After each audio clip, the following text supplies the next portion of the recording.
Hey, today's the day my Arcane Odyssey original character lore document finally comes in handy, because today I'm going to tell you the story of my original character, Prince, from the perspective of an investigator who works over the Juraserva, the mysterious faction that's behind the Agora newspapers that circulate through the war seas. Without further ado, let's get on with the show. This is Dirtpaw clocking in. This is an audio version of Prince's profile, in case you don't know how to read, or in case you lost the written report and are desperately trying to recreate it before someone notices. In which case, good luck. I'm not paid to question the competence of the Jura Service hires, only compensate for it. Anyways, Prince. He's an interesting character. Around a year and a half ago, he popped into existence on the Limestone Keys, along with a large statue and a knight in full-plated armor. And I really mean popped into existence. There is zero records of Prince or the knight before they appeared on Limestone. A few castaways were actually there the night they appeared. The two weren't there one day, and then they were the next. No boat, no raft, no driftwood, no sign as to how they got there. According to a man I met in Palo Town, Prince and the knight were stuck there for a month and a half before being rescued, and were apparently the sole reason the 32 castaways that were stranded on Limestone survived, with the knight jumping in the ocean each day, catching fish with his bare hands, and Prince obtaining clean water every day, likely through the water magic that he hides. This is how Prince ended up earning his title, Prince of the Lost, aka Prince. I don't know why he's still calling himself that, but you do you, I guess. They were eventually saved by a merchant ship that ended up off course and brought them to Palo Town, which is when the people lost interest in Prince, making him impossible to find. The knight, on the other hand, is a different story. Being a strong warrior, he got hired by the merchants that saved him, and merchants tend to leave a really big paper trail, yada yada yada. I'm not reading that again. Point is, I tracked down, quote, the Exiled, a name that the merchants called the knight, to Draco's Ark, where he was living in a hut right next to a rock that had a helmet and sword resting on it. Though both pieces had been fried to a crisp and were never going to see use again. My guess is that he helped kill that thing that left its skeleton on Dracos, but his gear got ruined in the process, forcing him into retirement. Though I'd have to cross-reference with the report on the party that killed the Draconis, which I'm too lazy to do, so take that theory with a grain of salt. Anyways, I got some good info from him. A few pages of quoted testimony that I'm gonna try and voice act, because acting is my main profession, and I will get casted in a play soon. But I need practice, and this is the best I'm getting. Here's the monologue he went on when I asked him where he came from. Where I hail from, I suppose there's no foul in me sharing, though the story may be a bit too ludicrous to put in the paper. I come from the continent known as Magius. It's a landmass much larger than any island you know today. It's also less chaotic, less dangerous. The dark sea that plagues you here, that has the draconis, raids, and insanities you cannot even imagine, does not exist in Magius. The sea curses that you so foolishly fight in wars over are not wielded so freely. Instead, a single person known as the Peacekeeper contains all of them in their body, preventing silly wars over curses that will only bring misery.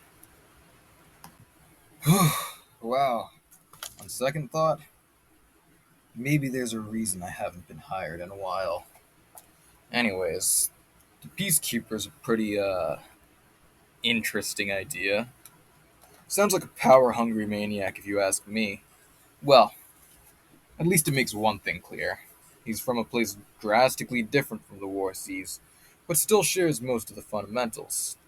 Three things pop into my mind.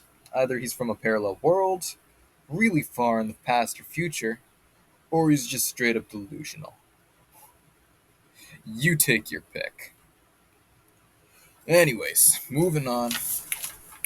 When I asked him about Prince, he responded with the following.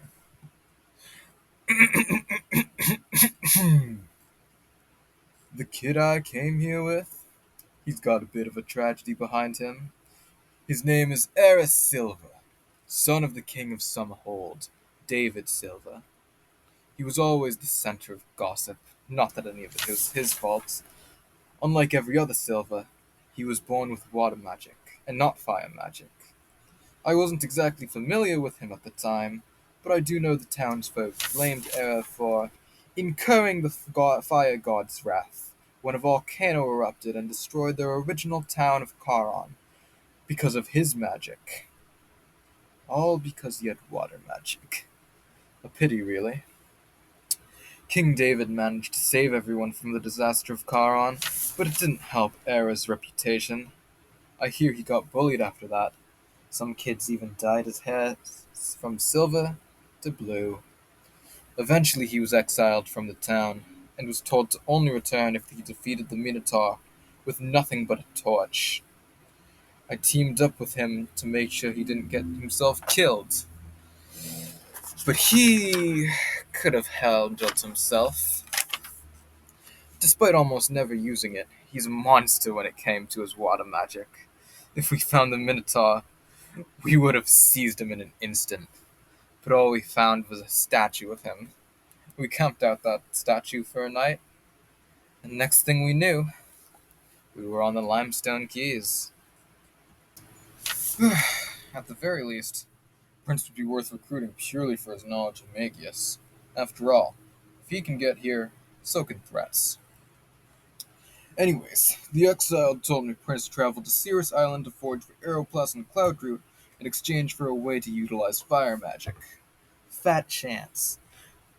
But I ended up sailing to Stepstones and climbing up Cirrus. Wow, I do not get paid nearly enough to be doing this garbage. Um, I talked to the people at Cirrus, and whoop-de-doo. Prince was searching for Aeroplast and Cloudroot across the Sky Islands, and while he was there, he was known for sparring a snow mage, where he usually lost, but was known for only fighting barehanded or with a torch.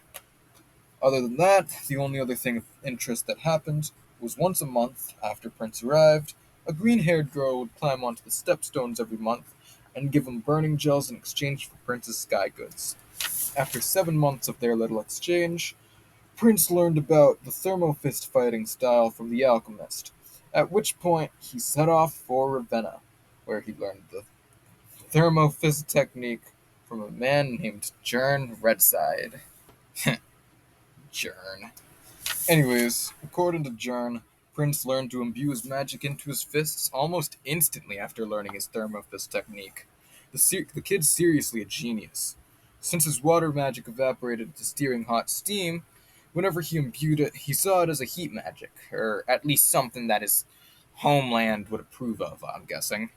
Though I'm not sure if his obsession with fire is out of search for acceptance, or just because he wants to see people burn. Despite all my investigating, I've yet to actually meet Prince, but have deduced that he's currently somewhere in the south third of the Bronze Sea. Some rumors have been going around recently that he joined a group called the Elemental Symphony. But if we make a tempting enough offer, we have a good chance to induct him into the Juraserva. Anyways, that's the complete profile of Prince. But, moving on to his analysis. From what I've seen through my research, I think that we should absolutely at least attempt to get Prince to join into Juraserva.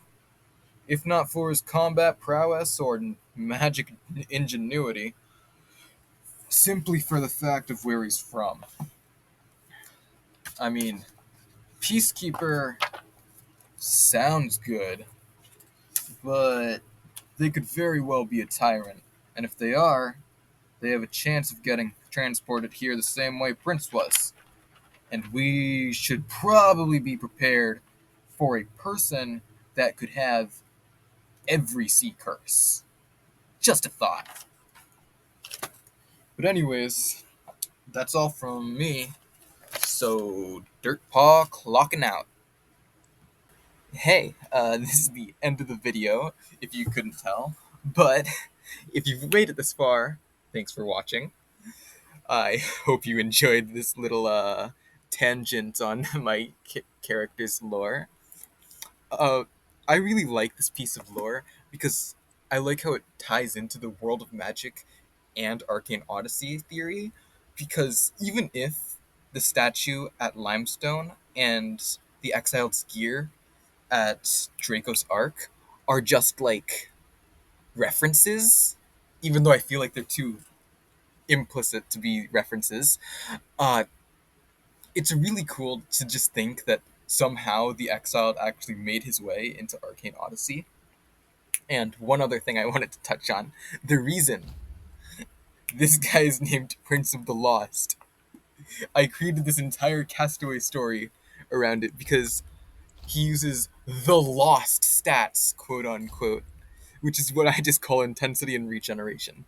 Because for some reason, nobody seems to use them, but on certain builds, they can actually be absolutely bonkers. Anyways, that's all from me. See ya!